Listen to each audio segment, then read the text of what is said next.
लगातार पूरे झारखंड में कोरोना का जो रफ्तार है संक्रमण का वो फैलता जा रहा है। हर एक दो दिन बीच करके तमाम ऐसे जिले हैं जो इसकी चपेट में आ रहे हैं। कई जिले ग्रीन जोन में थे जो अब के ऑरेंज जोन में आ चुके हैं, उसमें गुमला भी है।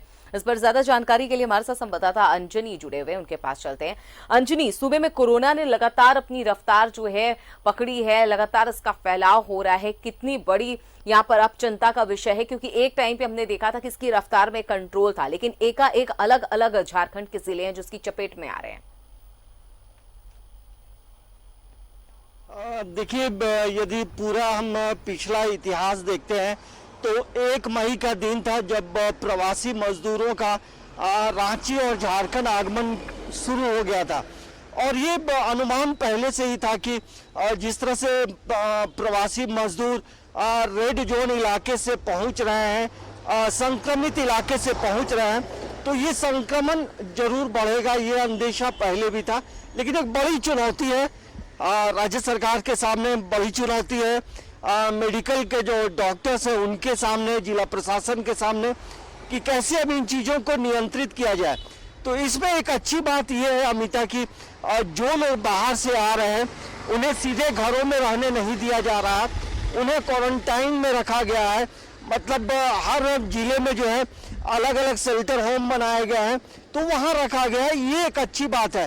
तो ये जिस तरह की जो प्लानिंग की गई है, फिर भी जो संक्रमण है, जो संक्रमित व्यक्ति है, आप उसे रोक नहीं सकते हैं। मतलब वो जांच के बाद तमाम चीज़ें धीरे धीरे उभर कर आ रही है।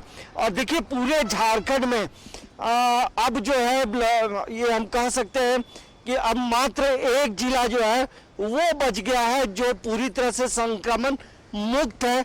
बाकी जो जिले हैं, सभी जिले जो है कोरोना पॉजिटिव के मरीज पाए जा रहे हैं। और लगातार जो आंकड़ा है, आंकड़ा बढ़ रहा है। और ये आंकड़ा 1 मई से ही इसकी शुरुआत हो गई थी। और रांची की बात करेंगे, धनबाद की बात करें, जमशेदपुर, डाल्टनगंज, कोडरमा, तमाम इलाकों में स्टेशन में जहाँ जहाँ से प्रवासी मजदूर उतरे हैं, कई जिले जो पहले संक्रमित रहे थे वो संक्रमण हो गया है और संक्रमण फैल भी रहा है। तो अब इसके उपाय यही है कि जिस तरह से डॉक्टर्स लगे हैं या फिर जिस तरह से दिशा निर्देश बताए जा रहे हैं, तमाम जो माइग्रेंट्स जो है आए हैं उन्हें अनुपालन करना चाहिए। और अभी ये आंकड़ा जो है अमिता, आने वाले समय में ये आंकड़ा बढ़ेगा भी, क्योंकि अभी भी सिलसिला जो है बाकी है। अभी भी 1.5 से 2 लाख जो है उनका झारखंड आना अभी बाकी है। ट्रेनें आ रही हैं, बसों से लोग आ रहे हैं। तो ये झारखंड के परिप्रेक्ष्य में हम बात कर रहे हैं। लेकिन पूरे राष्ट्रीय फलक पे आप बात करेंगे तो कोरोना पॉजिटिव के मरीज की संख्या जो है लगातार बढ़ती ही जा रही है। वो मुंबई की बात करें, महाराष्ट्र की बात करें, दिल्ली की बात करें, मतलब कुल पूरे भारत में देखेंगे तो संक्रमित जो कोरोना पॉजिटिव मरीज की संख्या लगातार बढ़ती जा रही है।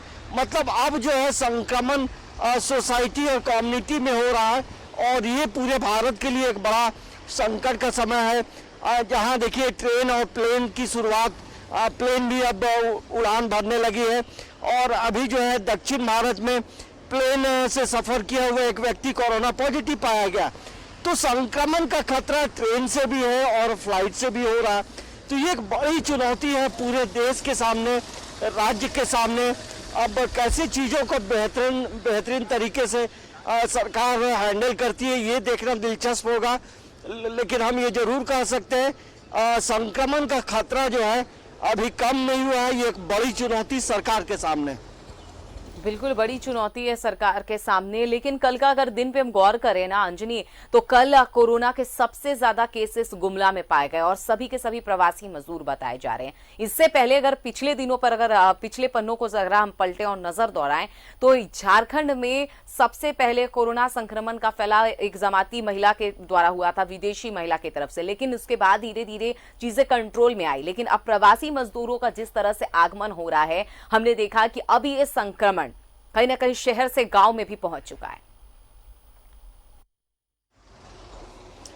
देखिए, ये खतरा पहले से ही लग रहा था जब प्रवासी मजदूरों का आगमन झारखंड में हो रहा था।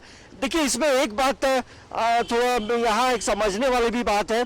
अभी जो महीना चल रहा है, मई का महीना, तो ऐसे में यदि लॉकडाउन या कोरोना पॉजिटिव का मामला नहीं आता तो ऐसे भी लगभग 2 से 2.5 लाख जो मजदूर होते हैं, वो 6 मसीहा मजदूर उसे हम लोग कहते हैं झारखंड में, और उनकी वापसी इसी समय में भी होती है। तो अभी भले कोरोना पॉजिटिव का मामला है, महामारी का मामला है, तो वैसे में सभी जिलों में जो ग्रामीण क्षेत्रों के जो मजदूर हैं, वो दूसरे राज्यों में काम करते हैं 6 महीना और पैसा कमा के वापस आते हैं। तो कहीं ना कहीं सरकार को अब ये सोचना होगा कि ये जो मजदूर वापस आ गए हैं, ऐसी व्यवस्था की जाए कि इनका पलायन नहीं हो। तो पलायन रोकना हेमंत सरकार के लिए एक बड़ी चुनौती है। ऐसा भी लग रहा है कि सरकार ने एक ब्लूप्रिंट जरूर तैयार किया है कि जिनके पास हुनर हो, जिनके पास स्किल हो, उन्हें जरूर काम पे दिया जाएगा, रोजगार दिया जाएगा।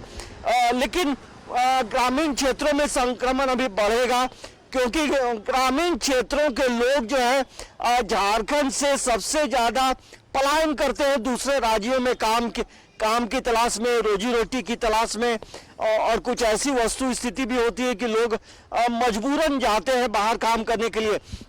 देखिए, 3 दिन पहले मैं हटिया रेलवे स्टेशन गया था अमिता, तो वहाँ लगभग 4 से 5 लड़कियां चेन्नई से आई थी। तो हमारा मन जरा खटका कि भाई लोग कहाँ गए थे, क्यों गए थे। तो उनसे बातचीत जब हुई तो उनसे मैं पूछा कि आप लोग क्या काम करते हैं। तो उन्होंने बताया कि हम लोग सिलाई का काम चेन्नई में करते हैं और 7,000 रुपया महीना कमाते हैं, और घर की आर्थिक स्थिति अच्छी नहीं है, इसलिए हम लोग 7,000 में ही चेन्नई में काम करते हैं। तो रोजगार का सृजन करना होगा, तभी हम ऐसे मजदूरों को रोक सकते हैं। और अभी जो है ग्रामीण क्षेत्रों में जो है संक्रमण का खतरा आने वाले समय में भी बरकरार रहेगा, जब तक प्रवासी मजदूर आते रहेंगे।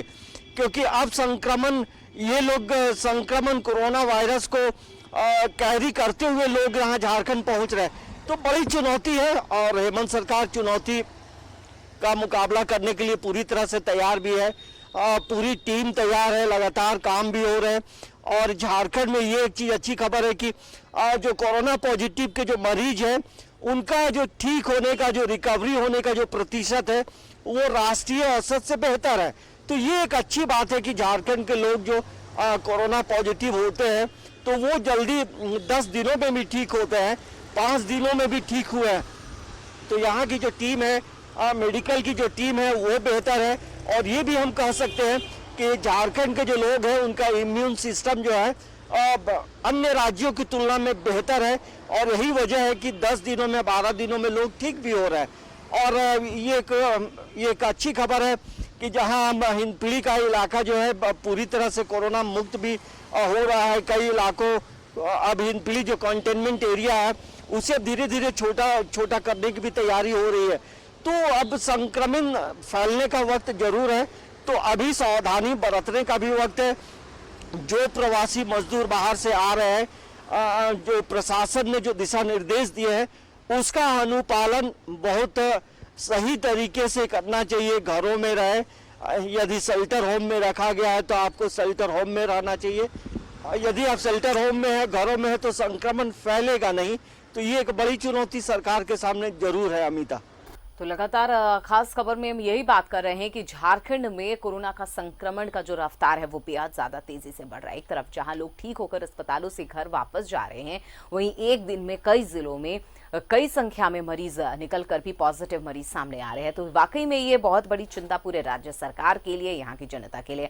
हमारे साथ संवाददाता फलक भी जुड़ चुके हैं हजारीबाग से, उनके पास चलते हैं। फलक, लगातार हमने देखा कल का, अगर सिर्फ कल के दिन की अगर बात करें तो 31 कोरोना पॉजिटिव मरीजों की पुष्टि हुई है, जिसमें सबसे ज्यादा गुमला के भी हैं।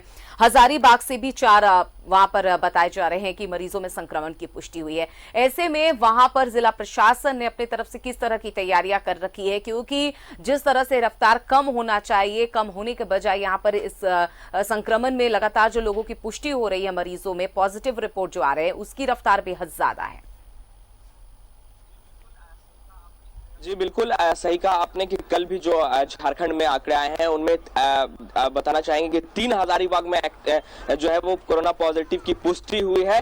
लेकिन अमिता ये भी बताना चाहेंगे कि कल ही हजारीबाग से 5 लोग फिर रिकवर होकर अपने घर गए हैं और इससे पहले भी 7 लोग गए थे। अगर कुल मिला के बात की जाए तो कुल मिलाकर अभी हजारीबाग की अगर सिर्फ बात करें हम लोग तो हजारीबाग में 33 एक्टिव केस है और उसमें से ठीक हुए हुए लोग 15 है, जिसमें से 2 प्रसूति माताएं भी है। तो ये बेहद अच्छी बात है। उनके साथ दोनों नवजात बच्चे भी जब अस्पताल से जब छुट्टी मिली उन्हें और उसके बाद अस्पताल के भी जितने कोरोना योद्धा है उनका स्वागत किया। फिर जैसे ही वो महिला अपने नवजात बच्चों के साथ अपने गांव में प्रवेश करती है तो वहां का भी नजारा कुछ और ही बयां कर रहा था। लोगों में खुशी देखने को मिल रही थी। लेकिन एक और जहां पर लोगों की रिकवरी तो जरूर हो रही है अमिता, लेकिन वहीं जो आंकड़े भी तेजी से फैल रहे हैं उनसे भी मुंह मोड़ा नहीं जा सकता है। और अगर जिला प्रशासन और स्वास्थ्य महकमे की बात की जाए तो स्वास्थ्य महकमा और जिला प्रशासन अपने तरीके से पूरी तैयारियों में जुट चुका है। चाहे वो कोविड सेक्शन बनाने की बात की जाए या फिर जो प्रवासी मजदूर आ रहे हैं उनकी प्रारंभिक जांच से लेकर उनके गंतव्य तक पहुंचाने की जो कवायद है वो जारी है। तो ये भी कहा जा सकता है कि एक और जो संक्रमण फैला है पूरे जो देश में फैला है और झारखंड में भी इसका असर अब जो है वो काफी तेजी से बढ़ रहा है। लेकिन वहीं दूसरी ओर स्वास्थ्य महकमा हो या फिर जिला प्रशासन हो वो अपने स्तर से जो है वो पूरी तैयारी में जुटे हैं कि ये जो ग्राफ है, ये जो रेशियो है, इसको कम किया जा सके। और वहीं अगर प्रवासी मजदूरों की बात की जाए तो उनके होम क्वारंटीन की बात हो या फिर जो फैसिलिटी क्वारंटीन की बात हो उसमें भी पूरी निगरानी बरती जा रही है। और प्रारंभिक जांच केंद्रों में भी जो अब पहले के बनिस्बत की बात की जाए तो अब जो सुविधाएं देखने को मिल रहे हैं वे बेहद जो है वो अलग है। तो ये कहा जा सकता है कि कोविड के मामले को लेकर स्वास्थ्य विभाग हो या फिर जिला प्रशासन हो पूरी तरीके से सजग है। और वहीं आम लोगों को भी जो है समझाने की जो कवायद है, चाहे वो बड़े IPS और IAS के स्तर से हो, खुद हजारीबाग के DC और SP अब निकलते हैं रोड में और लोगों को समझाते हैं कि कोविड का जो खतरा है वो बढ़ गया है, अब घरों में रहें। और जितने भी कोविड को लेकर गाइडलाइंस जो जारी किए गए हैं उन गाइडलाइन के तहत आप रहे। तो ये एक अच्छी बात है कि जिला प्रशासन और स्वास्थ्य महकमा जो है कोविड के खतरे को लेकर पूरी तरीके से सजग है और दोनों स्तर से जो है वो प्रशासनिक स्तर से भी और स्वास्थ्य के स्तर से भी अब जो है वो पूरे एहतियात बरते जा रहे हैं। जी अमिता। बिल्कुल, और लेकिन ये एक चिंता वाली बात है फलक। लगातार हमारे संवाददाता अंजनी भी हमारे साथ बने हुए हैं, उनके पास एक बार चलते हैं। अंजनी, जिस तरह से हमने देखा कि कल कई जिलों में, गुमला में सबसे ज्यादा केसेस सामने आए, हजारीबाग में भी, पश्चिमी सिंहभूम में भी हमने देखा, तो ऐसे हर जिलों को कहीं ना कहीं ये वायरस टच कर रहा है। लेकिन अब बात कर लें, झारखंड के कितने जिले हैं जो अब तक इसके चपेट में आ चुके हैं? देखिए, झारखंड में मात्र अब जो है एक ही जिला बचा है, साहेबगंज। बाकी सभी जिलों में जो है कोरोना पॉजिटिव के मरीजों ने दस्तक दे दी है और मरीज वहां पे हैं। देखिए अमिता, इसमें जिस तरह से लोग जो ट्रेन से आ रहे हैं, बस से आ रहे हैं, लेकिन कुछ ऐसे भी प्रवासी मजदूर हैं जो ऑटो से मुंबई से आ रहे हैं, ऑटो से उड़ीसा से आ रहे हैं। कई ऐसे भी मजदूर हैं जो पैदल चलते हुए अपने घरों की ओर पहुंचे हैं। तो ऐसे कई प्रवासी मजदूरों का शायद जिला प्रशासन के पास आंकड़ा भी नहीं होगा, क्योंकि कई लोग अपने प्राइवेट बाइक से पहुंचे हैं। क्योंकि कांटा टोली चौक में मैं खुद कई बार देखा हूं कि बाइक में लोग मुंबई से, कर्नाटका से लोग पहुंचे हैं। और कहीं जब उनसे पूछताछ मैंने की थी तो उन्होंने कहा कि कहीं कोई रोका नहीं। तो वैसे में जो लोग पहुंचेंगे अपने घरों में तो वो अब जिम्मेवारी मोहल्ले वाले की हो जाती है, ग्राम पंचायत की हो जाएगी, BDO CO की हो जाएगी कि यदि ऐसे लोग आ रहे हैं ग्रामीण क्षेत्रों में तो उनको जरूर ऑब्जर्व करें, उनकी सूचना प्रशासन को दें।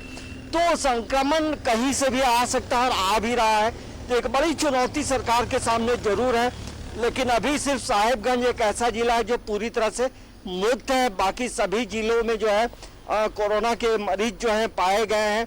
और पहले जहां सिर्फ रांची में हुआ करता था, धीरे धीरे ये संक्रमण जो है चारों तरफ फैल गया अंजनी, है। यहाँ पर आपको और अब रोकेंगे। इससे फलक हमारे बचने साथ की लगातार जो बने हुए, एक बार फलक के पास भी चलते हैं।